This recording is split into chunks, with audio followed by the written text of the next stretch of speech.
Alors, l'heure est venue de vous parler brièvement d'une nouveauté chez Bilanga Betu. Il s'agit d'une plateforme électronique conçue par Bilanga Betu pour qui aidera en fait les agriculteurs à entrer en relation et à vendre leurs produits. Je vais laisser M. Serge Baye en dire plus à ce sujet. S'il vous plaît. Le directeur général de Macabane, est-ce qu'on peut l'acclamer? On peut l'encourager. Donc c'est un projet qui est porté par trois structures, Bilanga Betu, POT et Macabane. Et lui, c'est l'expert qui travaille sur la partie technique. Bonsoir tout le monde. Bonsoir. Okay, je remercie Serge pour l'opportunité. C'est vrai que ce que nous sommes en train de faire, on se projette toujours dans le contexte actuel. On sait que le contexte actuel est caractérisé par les innovations technologiques et on veut capitaliser sur toutes ces innovations-là pour faciliter les entrepreneurs de tous les domaines à faire leur travail. Il parlait tout à l'heure de la numérisation et la numérisation, c'est un terme, c'est un mot autour duquel il y a peut-être un grand mythe pour rien. Je vais le dire dans des termes simples. C'est quoi l'objectif de la numérisation? C'est faciliter aux gens de faire leur travail. Il se trouve que lorsqu'on était, Serge qui était en train de présenter les statistiques tout à l'heure, il a dit quelque chose de très important, c'est que le but derrière tout ce qu'il est en train de dire, c'est donner le moyen de construire l'information pour les opérateurs qui sont dans l'agroalimentaire. Construire l'information, ça veut dire que mettre à la disposition de vous, qui êtes opérateur de ce domaine, des outils d'aide à la décision. Des outils qui peuvent vous permettre d'avoir l'information nécessaire pour savoir dans quelle direction vous devez aller pour un besoin ou pour un autre. Je vais donner un ou deux petits exemples. Imaginons que moi aujourd'hui, j'initie un projet d'investir dans l'agriculture.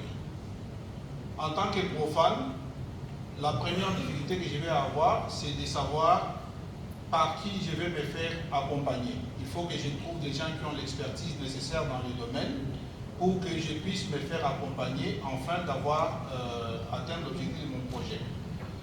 Si aujourd'hui nous sommes là tels que nous sommes, c'est parce que Serge a eu la bonne idée de pouvoir organiser le Magric, qui est en fait un cadre de rencontre où se rencontrent les experts de ces domaines et ils échangent d'expériences.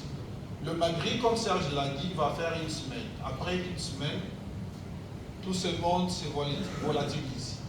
Ça veut dire qu'il faudra commencer à courir à gauche, à droite pour trouver qui peut m'accompagner. On s'est dit, ok, ce que nous allons faire, c'est qu'il faut penser à avoir un Magric permanent, mettre en place une plateforme numérique qui va faire la continuité du Magric, qui est en soi, de manière basique, un référentiel, sinon un registre numérique de tous les opérateurs qui œuvrent dans le domaine de l'agroalimentaire, où on peut aller trouver l'information nécessaire dont on a besoin pour pouvoir prendre ses décisions. Cette plateforme-là va jouer ce rôle-là essentiellement. Il va jouer aussi le rôle de cet espace de marché où vous pouvez aller chercher du service et des produits dont vous avez besoin et tout le conseil de quelque nature que ce soit dans le domaine de l'agroalimentaire. L'idée ici pour nous, c'est que si je pose la question par exemple à tous ceux qui sont ici, combien ont des sites web? J'imagine que plusieurs en ont. En tout cas, quelques-uns en ont. Mais la question c'est combien de gens viennent forcément sur votre site web pour avoir accès à ce que vous y mettez. Très peu de gens, parce que pour arriver à ce que les gens y viennent, vous devez investir en termes de communication de moyens lourds pour que les gens sachent que vous existez et que votre site existe. Mais plusieurs n'ont pas non plus le moyen de se doter de ces sites web-là. Qu'est-ce que nous on fait en tant que Bilangana Beto et en tant que partenaire de Bilangana Beto? On s'est dit, ok, comment nous pouvons utiliser notre notoriété en tant que coopérative dans le domaine de l'agroalimentaire, comment on utilise cette notoriété-là pour créer de l'espace pour les opérateurs qui sont dans ces domaines, enfin qui viennent sur la plateforme et trouver de l'information. Donc ça va être la première plateforme des ceux qui sont dans l'agroalimentaire, mais qui au fur et à mesure doit constituer un référentiel où vous pouvez trouver de la donnée nécessaire afin de pouvoir bien soutenir les décisions de votre domaine en tant qu'agropreneur. Voilà ce que nous sommes en train de dire. D'ici le dimanche à la clôture du MAGRIC, nous allons faire une présentation sur site et vous envoyer tous le lien. Comme ça, vous avez de l'espace où vous pouvez créer un espace privé à vous, où vous pouvez offrir vos services, publier de l'information dont on a besoin pour que cette information-là serve à la communauté. Aujourd'hui, à la base de tout ce que vous pouvez faire, sachez que l'information est capitale. La donnée est essentielle. Sans l'information, sans la donnée, il n'y aura jamais une décision soutenue et tout ce que nous sommes en train de faire, on va le faire de manière disparate et il n'y aura pas de l'énergie ou sinon de la synergie nécessaire pour que l'on puisse faire quelque chose de consistant. Voilà, c'est sur quoi Bilangana Beto et ses partenaires sont en train de travailler comme projet, c'est mettre en place pour vous une plateforme des agriculteurs qui sera magric.net, c'est ça la plateforme qu'on aura à présenter d'ici la fin du MAGRIC et qui va vous être accessible pour que vous soyez en mesure de partager de l'information, sinon d'aller y chercher de l'information. Et c'est là qu'on mettra toutes les statistiques dont on parlait ici. Et l'idée ici, c'est de vous donner le moyen de vous approprier la plateforme. Nous n'entendons pas ici faire quelque chose qui appartiendra à Bilangana Beto. Ce n'est pas ça l'idée. L'idée, c'est de faire quelque chose qui appartiendra à la communauté, dont la communauté doit s'approprier et qui va être utilisé pour la communauté. C'est-à-dire développé par la communauté, pour la communauté et pour la consommation de la communauté et finalement de toute la République démocratique du Congo, pourquoi pas pour les autres qui peuvent s'intéresser à notre initiative. J'ai dit et je vous remercie.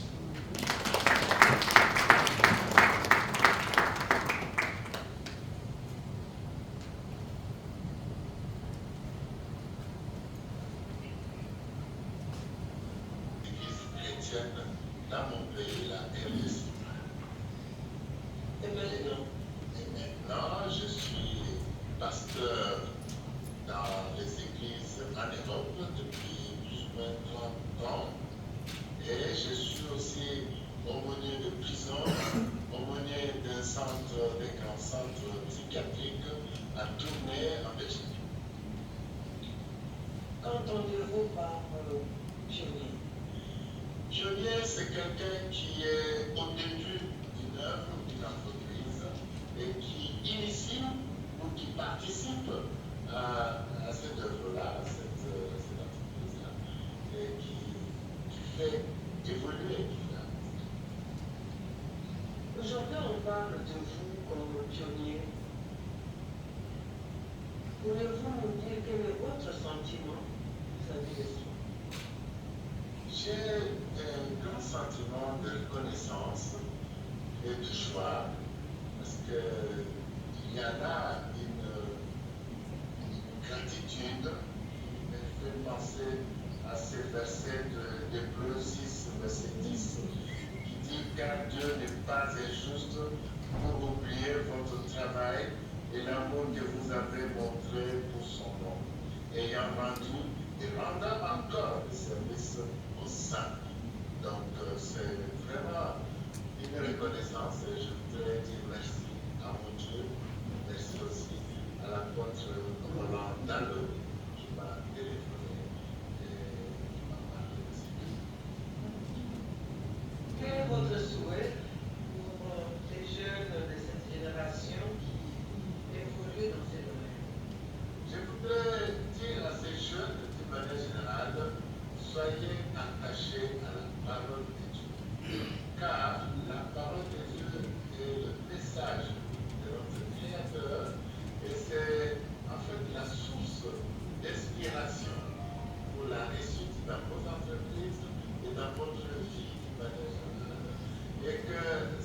parole, on devait la méditer jour et nuit et la mettre en pratique et de pouvoir vous aider dans toutes vos entreprises.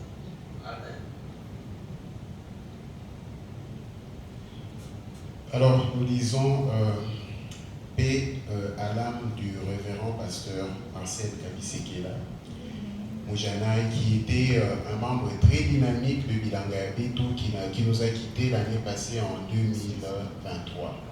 Donc, le Maghrib 2024 voudrait lui rendre un hommage, un vibrant hommage, parce que il nous a marqué par son sens patriotique et par son dévouement pour le bien-être collectif. Il vivait en Belgique, mais son cœur battait en RDC. Donc c'est quelqu'un qui a beaucoup soutenu Bilanga Betu de manière concrète. Quand on parlait au téléphone, il ne cessait de répéter qu'il priait toujours pour Bilanga Betu et il était très content. Il ne cessait de rappeler que Dieu approuvait ce que nous faisions en tant que communauté des Congolais pour la promotion du bien-être, pour en fait participer à l'effort d'autosuffisance alimentaire. Et donc ce soir, nous allons... Pardon, est-ce qu'on peut diminuer? Il y a interférence. Ce soir, nous voulons justement décerner un trophée de reconnaissance à certains d'entre nous qui sont ici. Et ce trophée, en hommage au révérend pasteur Marcel Kabisekela, s'appelle le porteur de fruits, le porteur ou la porteuse de fruits. Est-ce qu'on peut m'amener un modèle? Le porteur ou la porteuse de fruits. Ses compatriotes ont porté des fruits. Voilà le porteur de fruits. Ses compatriotes ont porté des fruits par leur carrière, par leur parcours, par leurs initiatives. Ils ont été une bénédiction jusqu'au-delà des frontières nationales. Et le pasteur Marcel Kabisekela Mujanaï vivait en Belgique. Il consommait régulièrement. Il faisait consommer notre production, la production locale, par des approvisionnements alimentaires réguliers à sa famille ici. Chaque fois qu'il y avait des sorties écotouristiques, il faisait participer sa grande famille. C'est lui qui a fait adhérer sa famille à Bilanga Betu. Il a joué un rôle décisif. Il a été un soutien hors pair. Et ce soir, le Maghrib 2024 ne pouvait juste pas passer sous silence. Alors, sur cette liste qui est devant moi, la première personne que nous voulons honorer avec le trophée du porteur de fruits, de la porteuse de fruits, autrement dit trophée Marcel Kabisekela Mujanaï, MKM, c'est le professeur Poisson, le professeur Mutambwe Chango. Est-ce qu'on peut acclamer le professeur? Je suis très mal placé pour parler du professeur Mutambwe, mais maman professeur Yanju, comme je l'appelle, j'aime bien l'appeler, est la secrétaire générale à la recherche de l'université de Kinshasa. Donc elle va... moi, je sais grossièrement que le professeur a énormément contribué au développement de l'homme et de la communauté en RDC. Alors, vous allez nous dire en quoi, brièvement, s'il vous plaît.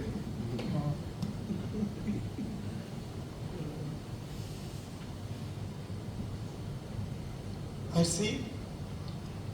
Le professeur Mutambwe, depuis que je le connais, avant même de le voir, c'est à travers le poisson. Il a mis au point une technique d'élevage de poissons en plein fleuve. C'est-à-dire, au lieu des étangs, il est allé vers l'eau et il a délimité le territoire pour l'élevage de poissons. Le poisson ne sait pas qu'il est déjà dans un étang et que ces mouvements sont limités, mais son alimentation est restée le même, avec comme avantage, c'est qu'il multiplie, il a la capacité de consommer sans se déplacer, donc la croissance aussi accélère et même la reproduction.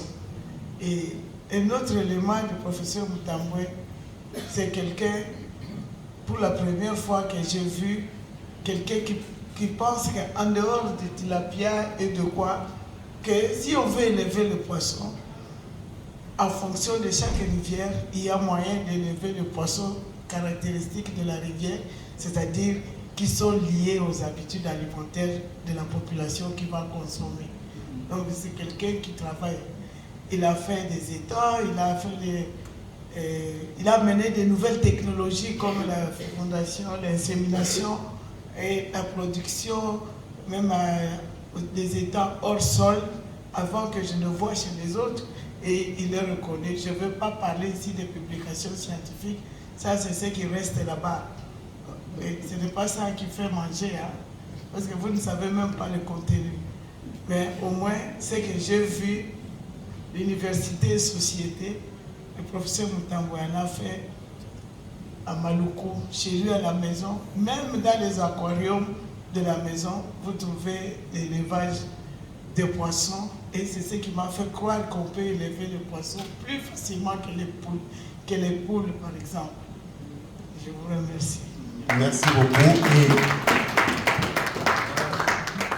j'invite M. Jean-Marcel Kalala à remettre au professeur Mutambwe Changwe son trophée, le porteur du fruit.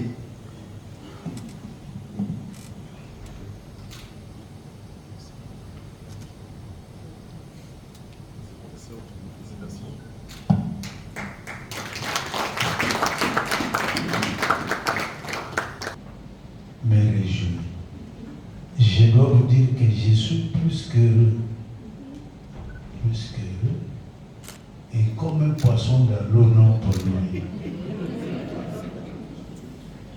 Soyez heureux avec moi. Applaudissez-moi.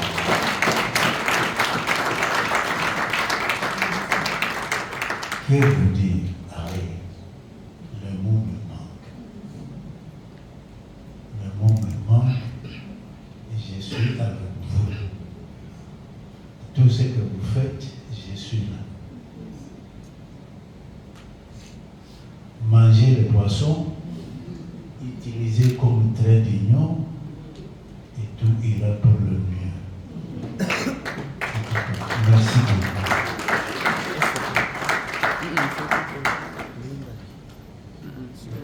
Cher par l'architecte Apollinaire Salomon.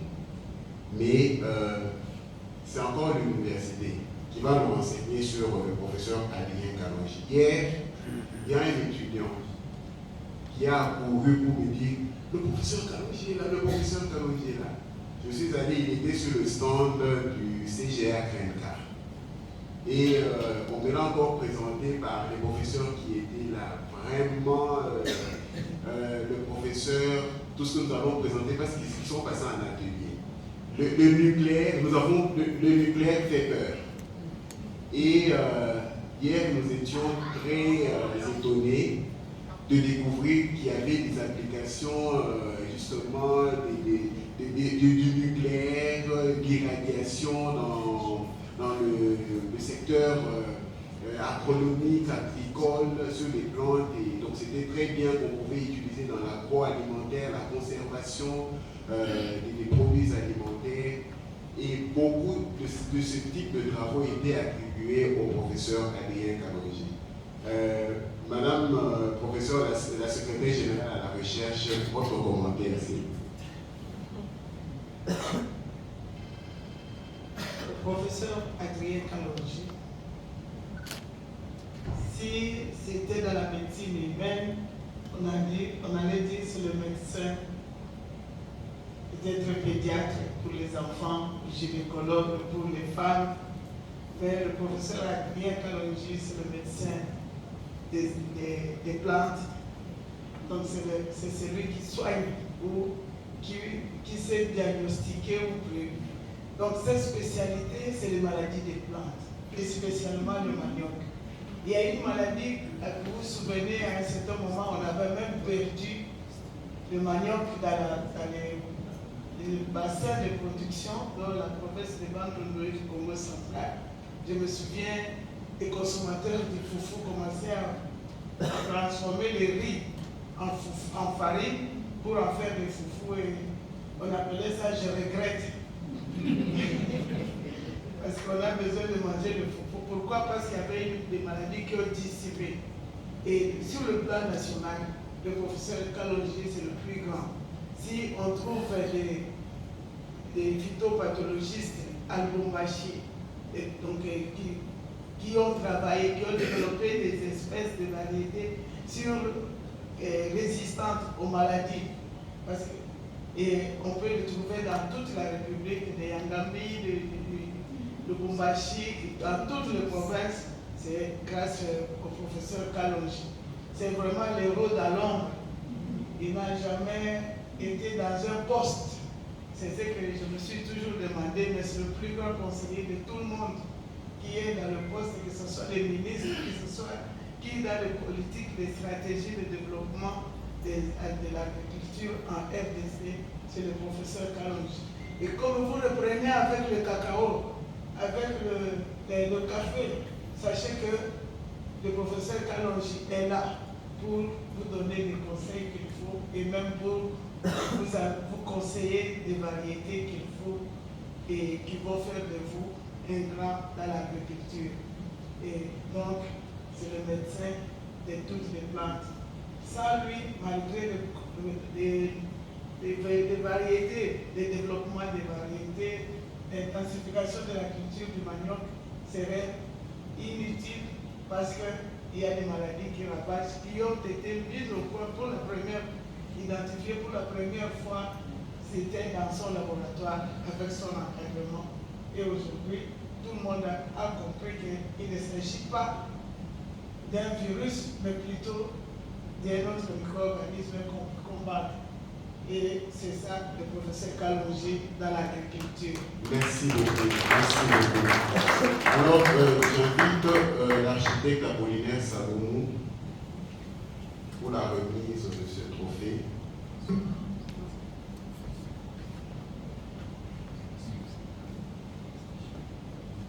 Avec beaucoup d'honneur.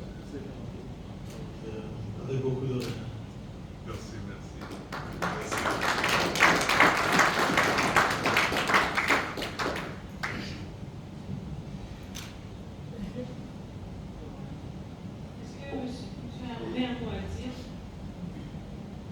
Merci madame. Je crois que la secrétaire générale a presque tout dit pour moi. Alors, il m'a dévoilé. Mais je peux remercier les organisateurs, les membres des jurys, parce que je suppose que quand on brille comme ça, on a constitué un président académiquement, c'est le plus valable. Donc, je remercie les organisateurs. D'avoir pensé à moi.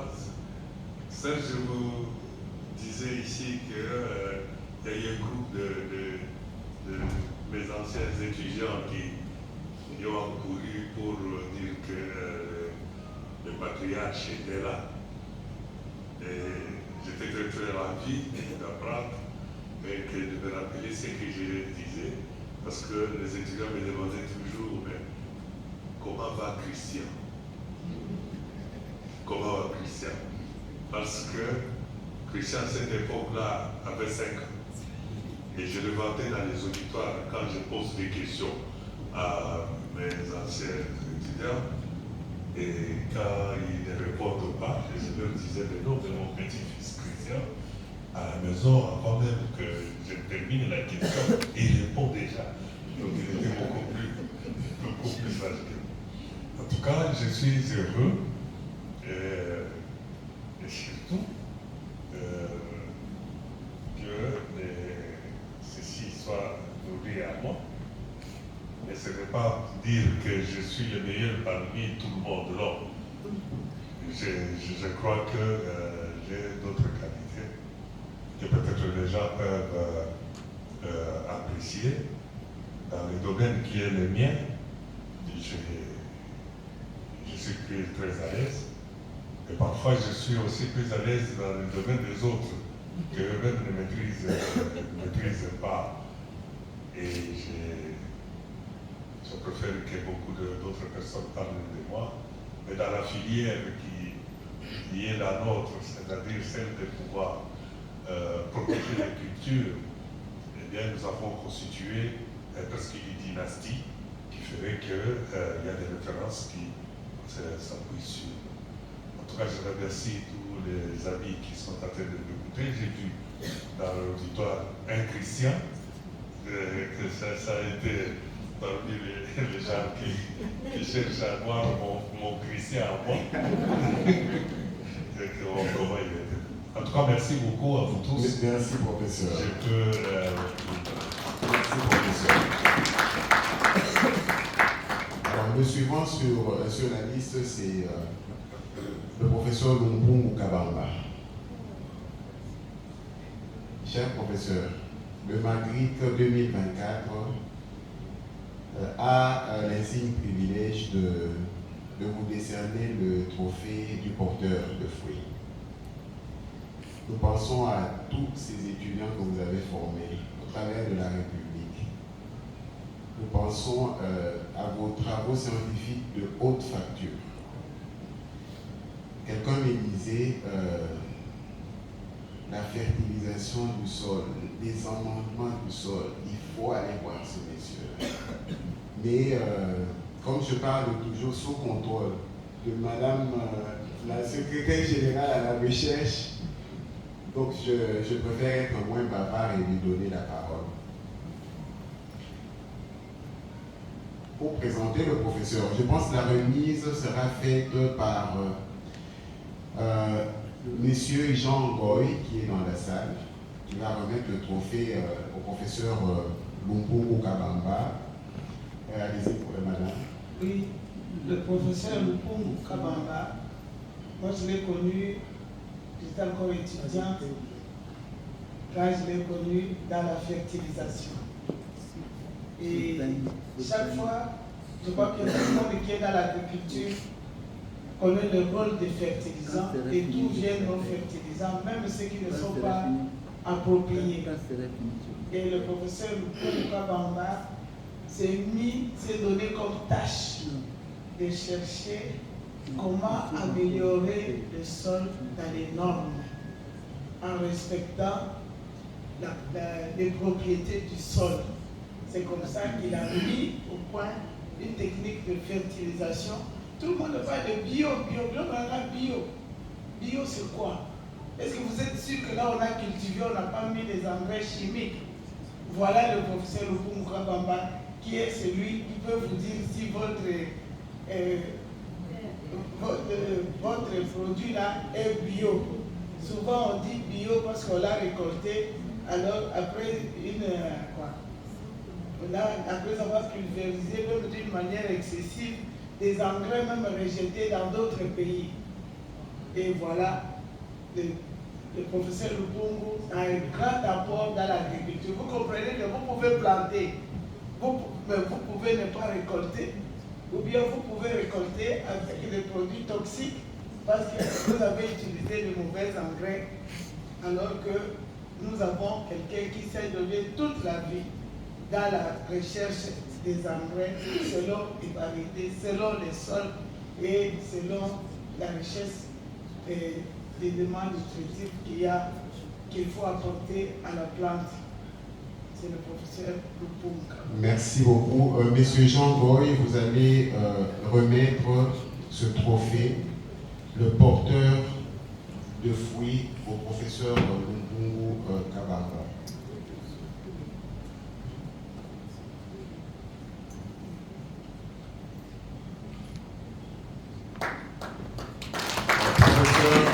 Professeur émérite.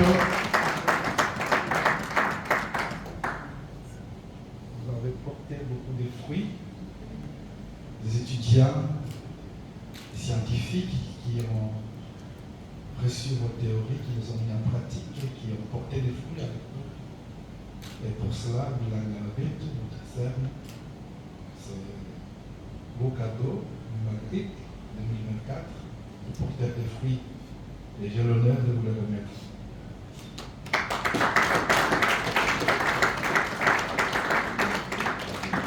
Félicitations, professeur. Est-ce que vous aurez un mot à dire par rapport à ce projet?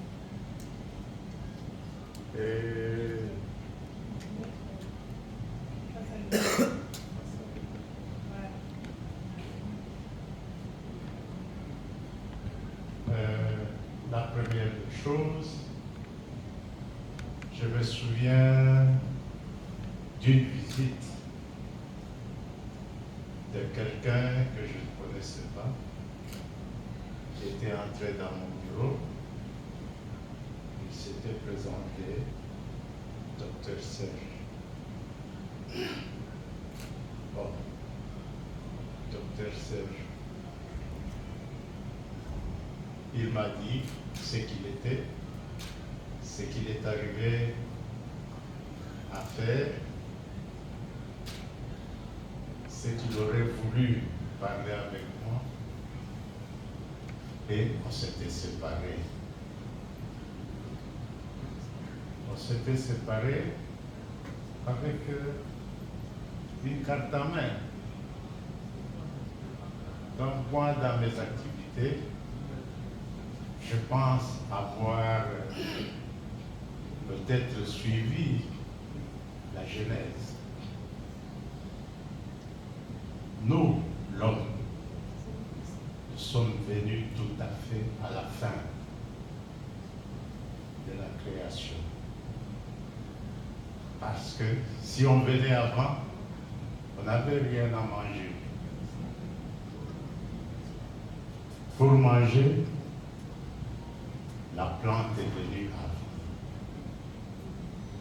Je me suis dit, pour que nous pouvons survivre, il faut commencer par nourrir la plante.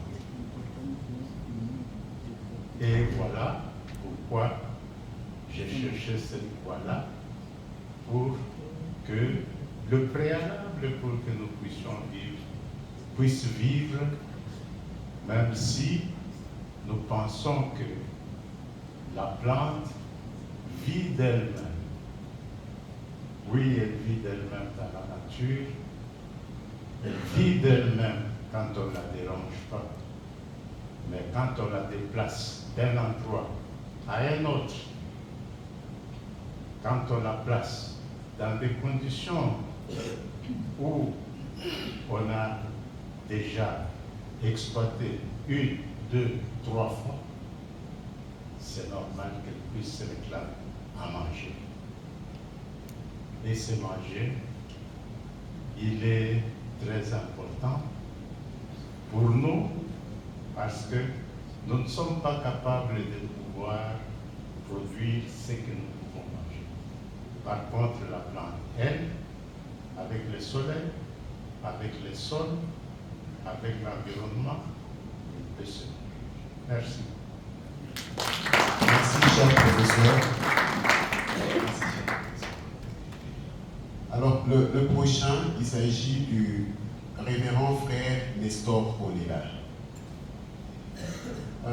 Oui, mon frère, avancez-vous s'il vous plaît. Comme Serge Moungou le disait tout à l'heure, donc nous sommes de la même génération, nous avons eu ensemble nos 50 ans. Et donc moi j'ai eu, on connaît ceux qui connaissent carrière enseignante. Et demain c'est votre anniversaire, le 40e s'il vous plaît. C'est ta 9e année. Dans une année, j'ai 80 ans. Donc le frère, vous connaissez les œuvres des Salésiens, la cité des jeunes à Lubumbashi, ici Kimwala, à Sina, et je pense, Serge, quand on terminait les humanités, le frère Kolela, à ce moment-là, donc il y a 32 ans, venait de Lubumbashi pour justement commencer les œuvres salésiennes ici. Donc voilà, le frère a tout dit. Hein. Je vais appeler M. Olivier Nzanza pour lui remettre son trophée. Le porteur de fruits.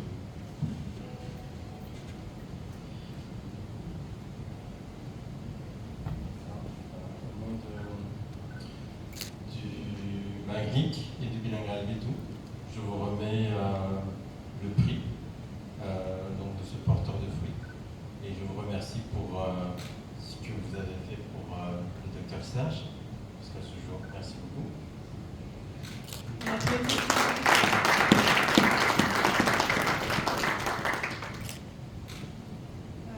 Est-ce que vous aurez un petit mot à dire?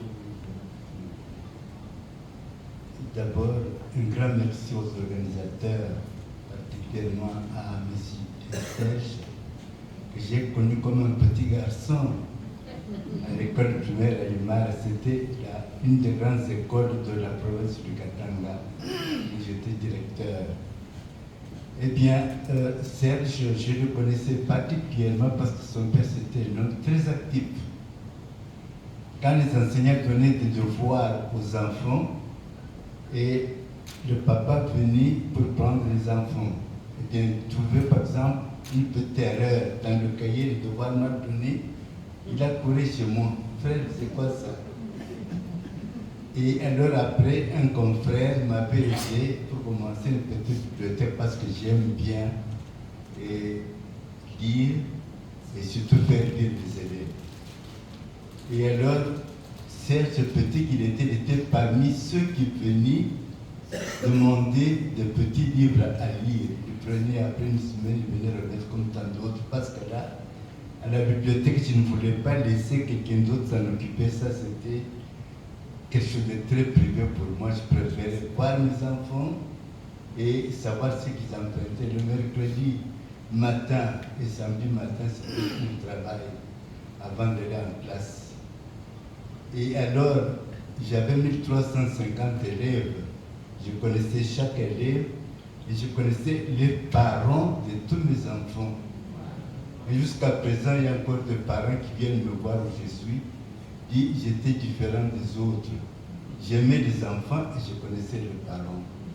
Alors, un enfant qui faisait mal à l'école, eh bien, je dis, je vais dire ça aux parents. Et puis, quand l'enfant est à la maison, les parents disaient, on va dire ça aux frères. Et c'était comme cela. Alors, les enfants étaient mes amis et ils me disaient tout. Ce qui s'est passé à la maison, les enfants venaient me le dire. Et ce qui s'est passé à l'école, les parents allaient dire aux enfants, allaient dire ça aux parents. Et c'était comme cela. Un jour, par exemple, une anecdote. Un jour, j'étais parti de grand matin à la cité des jeunes pour aller laisser le véhicule à l'entretien. Les enfants ne m'ont pas vu le matin, ils venaient au bureau comme d'habitude, mais c'est lui. Ils ne me trouvaient pas. Ils ont été racontés à la maison, mais nous n'avons pas vu le frère aujourd'hui le matin, il n'était pas là et tout ça. Le lendemain, quand les parents les accompagnaient, mais frère, nous savez que vous avez débouché où vous étiez partis. Alors, rien ne se faisait en cachette. Les parents connaissaient tout ce que je faisais et moi, je connaissais tout ce qui s'est passé à la maison. Encore une fois, grand merci. Et j'ai découvert, excusez-moi, j'ai découvert de Serge, à peine que j'étais arrivé à Massine, c'est moi qui ai commencé encore Massine en partie. Je venais de Moujma où j'ai commencé encore Don Bosco. Un parent qui venait me présenter un livre qu'il avait écrit. Et puis là, dans la préface, il avait cité mon nom, il dit, grâce au frère Kolela, j'ai appris à aimer. Et j'ai aimé lire. Et c'est comme ça que j'ai su que Serge n'existait pas quand ils sont partis de Lubumbashi, petit qu'il était, il continue encore à m'écrire. Je ne sais pas, vous étiez encore à Kinshasa, ça me et malheureusement, avec les déménagements, je n'ai pas emporté tout ce qu'il m'écrivait, c'était vraiment beau. Alors j'étais très attaché à la famille et jusqu'à présent. Merci beaucoup. Merci pour tout. Merci. Alors, on a eu beaucoup de porteurs. Voici le tour d'une porteuse des fruits. Ah, je me rends compte que dans l'ordre des professeurs, j'ai fait un petit saut.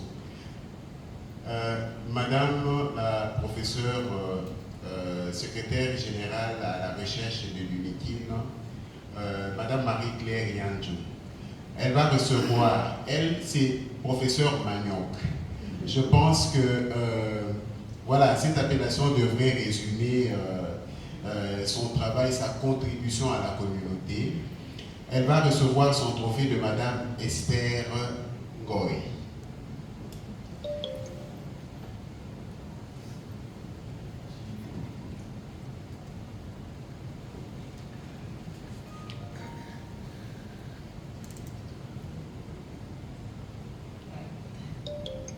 Je suis fière parce que je suis en face d'une dame intérieure. Je l'ai découvert, je l'ai rencontré dans plusieurs conférences. Et si vous l'appelez Maman Manioc, moi je peux ajouter que c'est Maman Cuisine aussi. Parce que vous avez entendu ce qu'elle disait, ce qui arrive dans la casserole, il y a beaucoup d'éléments qui se perdent. Et c'est dans ces cadres-là que moi je l'ai rencontré. Vous portez beaucoup de fruits et je crois que les mamans qui vous écoutent, les mamans maraîchères, les mamans que vous encadrez, améliorent leur manière de préparer pour que les nutriments arrivent réellement dans les casseroles. Merci beaucoup. Dans l'assiette des consommateurs.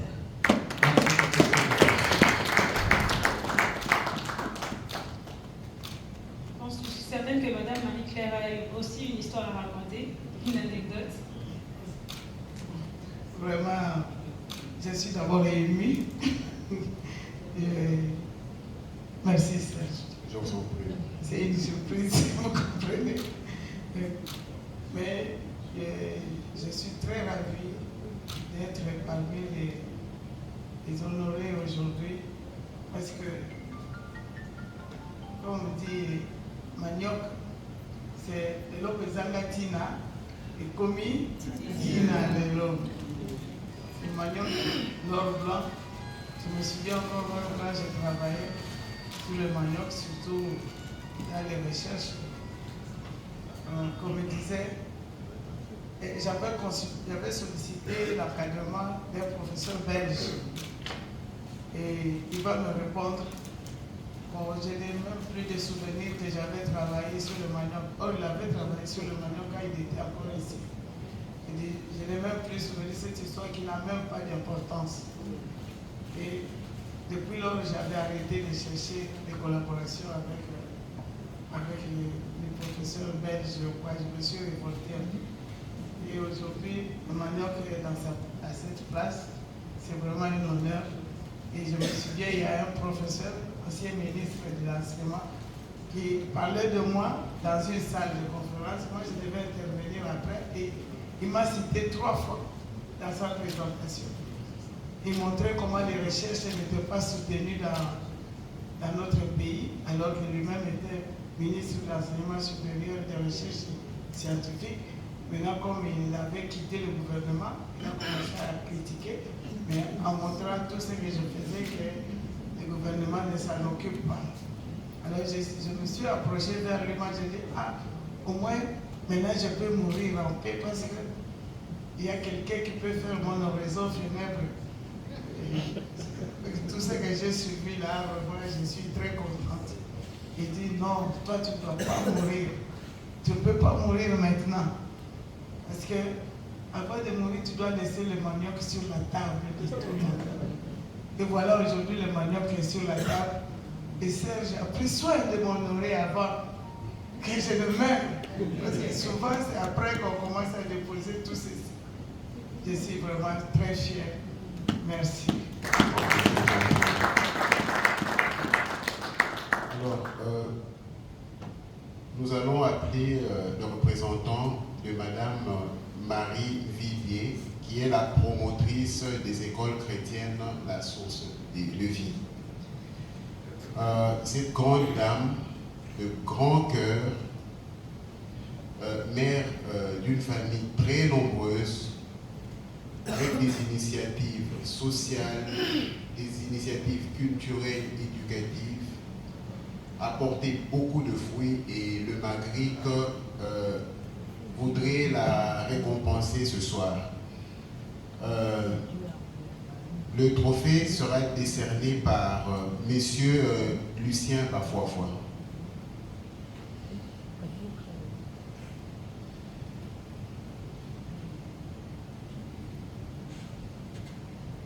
Chère Madame, le Maghreb 2024 m'a fait l'honneur de vous offrir ces trophées à cause de tout ce que vous avez fait pour les Congo, pour les enfants et pour la nation tout entière.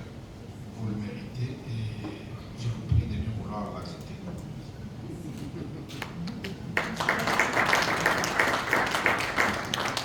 Bonjour à tous. Je vais parler en quelques mots concernant la porteuse de ces trophées, Madame Marie-Lydia Kanida, qui est dans l'enseignement, qui n'a pas commencé son école comme business, mais qui a commencé son école avec une idée, parce qu'elle a constaté que la crise qui ronge notre pays, c'est une crise d'hommes. Alors que plusieurs fois qu'elle nous dit ça, notre pays a la crise d'hommes, moi je ne comprenais pas au fait ce que ça voulait dire. Elle dit, il y a beaucoup d'intègres, et il y a beaucoup d'intellectuels, de compétents dans notre pays, mais il y a peu d'intègres.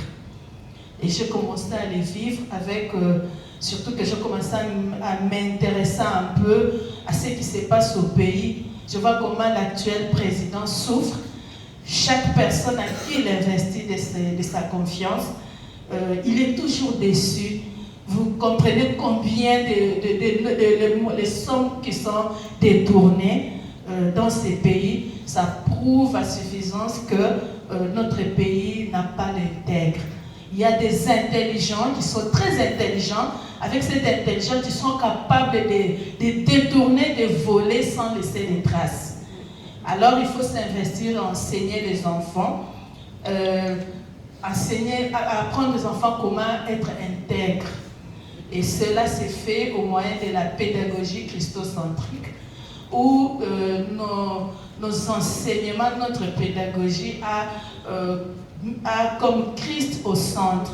Nous enseignons aux enfants la parole de Dieu, comment servir Dieu, comment honorer Dieu dans l'enseignement, avec Jésus-Christ qui est au centre de tout. C'est le travail que la chargée de projet, Madame Marie-Lydia Kanida, est en train de faire, et ça porte des fruits parce qu'elle a l'objectif de former une nouvelle génération qui sera au service de la nation pour la gloire de Dieu. Former des hommes et des femmes, pas seulement compétents, mais aussi intègres. Et aujourd'hui, là, bientôt, là, nous allons célébrer le 25 ans des écoles chrétiennes de la source des vies. Je vous remercie. Merci beaucoup. Alors, Monsieur le professeur Jacques Oseko va recevoir son trophée de Serge Mungu. Je pense que Serge Mungu avait suffisamment présenté le professeur Oseko, donc je n'y reviens pas. Cher professeur Oseko, vous pouvez vous avancer pour recevoir le trophée du porteur de fruits, le trophée Marcel Kalisikela Moujanani. Vos acclamations, s'il vous plaît. Au nom du Maghreb et au nom de toutes les générations que vous avez formées, je vous décerne son diplôme.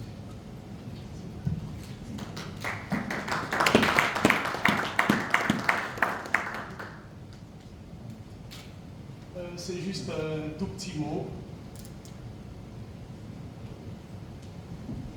Je terminais mes études à Lubumbashi et je débarquais à Kinshasa comme ancien moi-même du collège Mokoto, où élève, je n'ai eu comme enseignant que des blancs. Tous les prêtres étaient des blancs, à part l'un d'entre eux, le père qui lui était un Congolais. Et le tout premier professeur congolais que nous avons vu, c'était le prof de gymnastique. Donc jusqu'à la fin de nos études, nous étions en fait des gens plus ou moins, je m'excuse, mais aliénés. C'est-à-dire nous devrions penser comme les Belges, nous devrions vivre comme les Belges, parce qu'il n'y avait que ça comme modèle. toute notre adolescence en tant qu'élève au collège Boboto, nous n'avons connu que ça. Et ça m'a révolté un peu après les études à l'université où nous avons croisé d'autres têtes d'affiche, les Nguinde, les Ngala, tous les grands professeurs de l'époque. Et quand je suis revenu à Kinshasa, l'un des pères qui m'avait formé aussi, le père Nogat, me demande de reprendre le flambeau. Alors au départ, je me suis dit, c'est un métier difficile, être enseignant. De toute façon, ce n'est pas un métier qu'on souhaiterait quand on a investi dans son fils ou dans l'aîné de la famille, qu'il soit enseignant. On suppose qu'il va faire autre chose, mais je crois qu'il y a eu là un exercice d'humilité que nous donne aussi le Bilanga Beto. Et moi, j'ai lu dans l'expérience de Serge, enfin, il y en a deux ici, mais c'est la même chose. J'ai lu dans leur expérience cet exercice d'humilité. Un médecin accepte de rentrer dans les champs. C'est presque une humiliation, hein, dans le contexte, disons, psycho-mental de la configuration de la vie en Afrique, ici au Congo. Un médecin devient agronome et je n'ai jamais compris pourquoi il est arrivé à cela.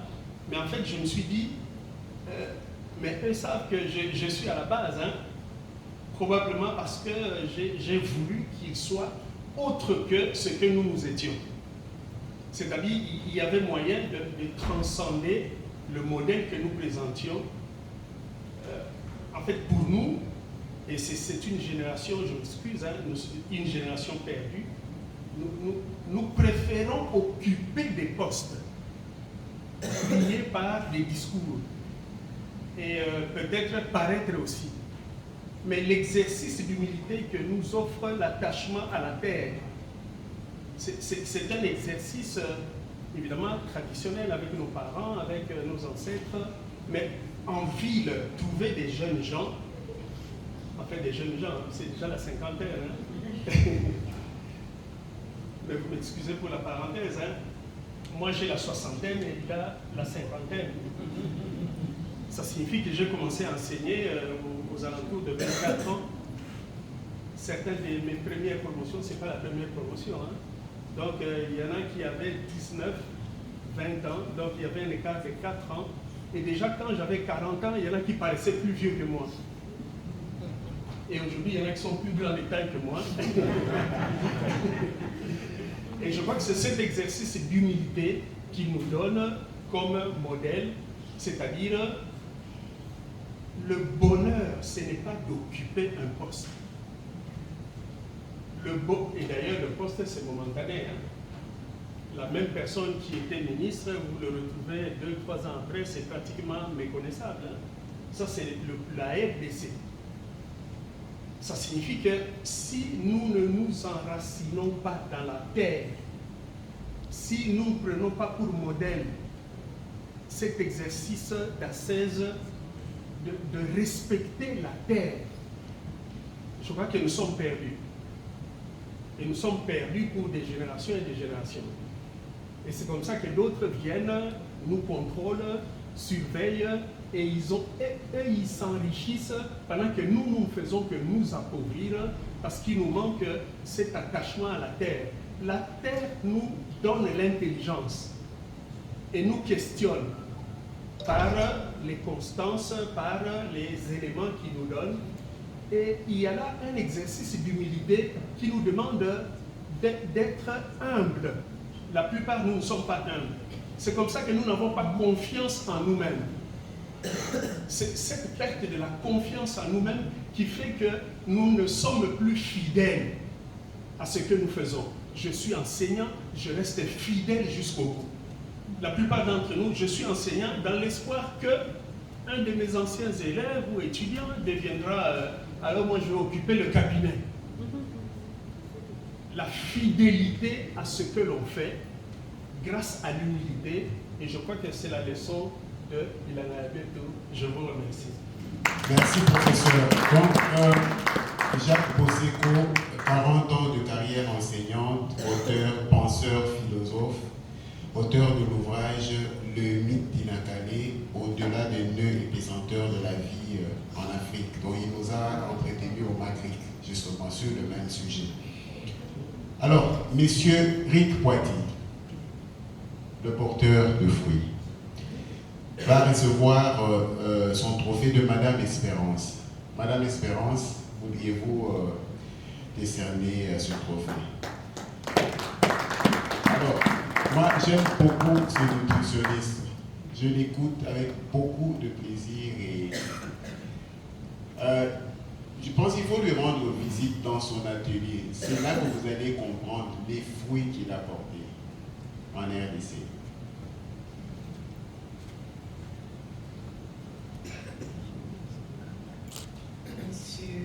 Monsieur encore. Monsieur Eric Poiti. Monsieur Eric Poiti, je voulais dire, c'est un trophée au nom de Bilangala Betu pour tout ce que vous avez fait dans ces champs de Bilangala Betu.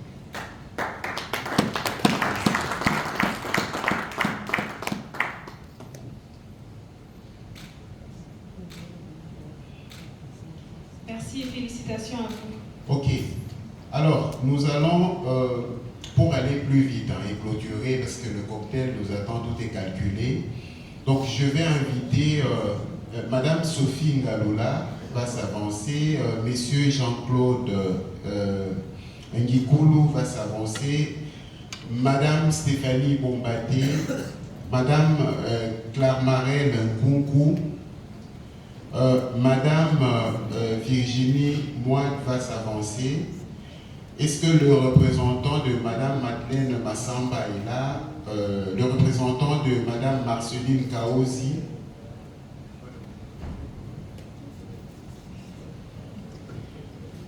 Alors, Madame Sophie Ngaloula, je vous ai parlé des entrepreneurs, des entrepreneurs agricoles, c'est-à-dire des entrepreneurs agricoles vivant avec handicap.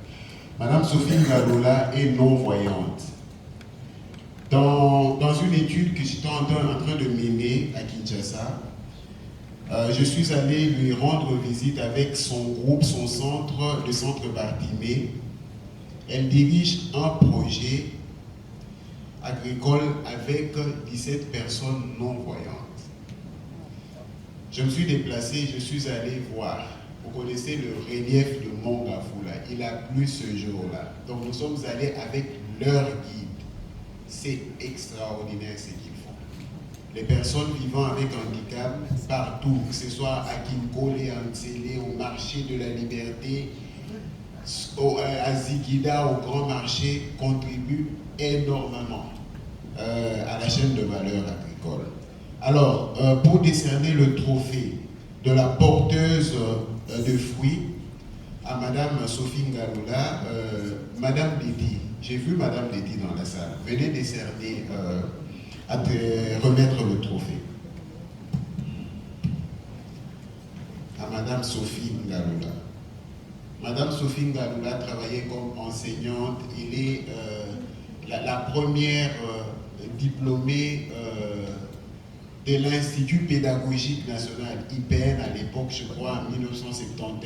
Elle a travaillé comme enseignante, comme préfet, avant de perdre la vue, et elle a beaucoup de qualités.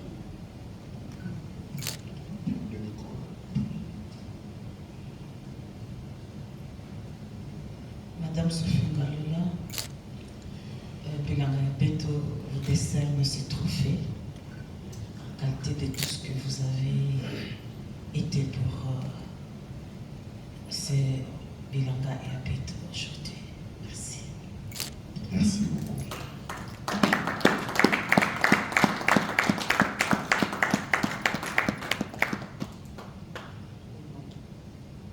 Bon, ce que je peux dire ici, c'est que ma joie est mêlée à une émotion intense. J'ai une grande joie parce que pour une fois aujourd'hui, on reconnaît quand même que j'ai porté des fruits. Je suis ému parce que c'est Bilangala Betu qui est venu me découvrir, Papa Serge. Avant que Papa Serge me découvre, plusieurs personnes m'ont découvert, mais n'ont jamais fait ce geste. Je suis parmi les 50 femmes reconnu leader de l'Afrique. Je n'ai jamais eu ce geste.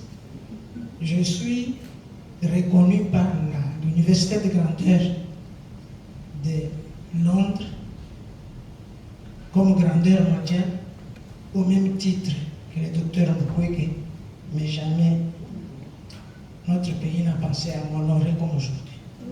Voilà pourquoi je suis dans l'émotion et je remercie les organisateurs, surtout Papa Serge, qui a bien voulu m'honorer ce jour. Et à vous tous, grand merci, que Dieu nous bénisse. Voilà, donc Maman Sophie va reprendre sa place. Alors, Monsieur Jean-Claude Nkikoulou, Monsieur Jean-Claude est sourd, non-entendant, il a en fait, Monsieur Jean-Claude a un double handicap. Donc il a été frappé de surdité, je crois, suite à une maladie dans son enfance. Et en 2020 ou 2021, si je ne me trompe pas, il a connu un accident mortel de train à Kimwenza et il a été amputé d'une jambe. Donc il a un double handicap. Mais c'est un entrepreneur agricole hors pair.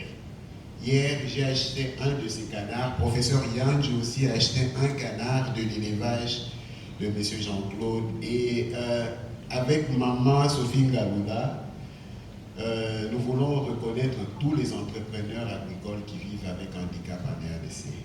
Alors, je vais appeler M. Emmanuel Molicho pour... Monsieur Bob Chibangou pour lui remettre son trophée.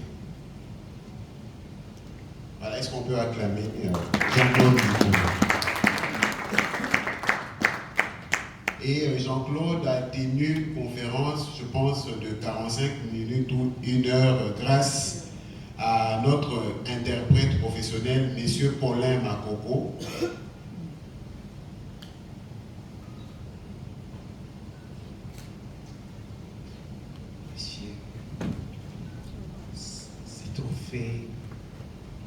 Moujanaï vous êtes décerné pour tout ce que vous avez fait. Vous êtes un entrepreneur de haut rang dont le pays a besoin pour se développer. Que Dieu vous bénisse pour tout ce que vous faites pour ce pays. Merci. Donc, Jean-Claude est secrétaire général de l'Association nationale de sourds du Congo. Voilà, il a un mot. Je veux parler de... Voilà, oui, il peut parler. Merci beaucoup à Dr Serge. Que voilà, je suis vraiment ému de recevoir ce trophée. C'est la première fois pour moi. Et quand Dr Serge est venu me découvrir, c'était vraiment important pour moi. Il est venu me visiter dans mon lieu de travail, à la maison, là où j'élève les porcs, les canards, les coqs. Il a vu mon élevage, il m'a donné des conseils. C'était une rencontre vraiment constructive. Alors, c'est pourquoi j'ai dit merci beaucoup à Dr Serge que cette collaboration ne s'arrête pas, il faut continuer. Parce que entreprendre pour moi, ça continue. Je suis éleveur, je le resterai, j'ai l'expérience dans ça. J'ai eu beaucoup de formations dans cela. Merci beaucoup et à vous tous qui avez participé à cette activité. Tous les responsables, je vous remercie. Merci. Merci Jean-Claude. Alors, je vais inviter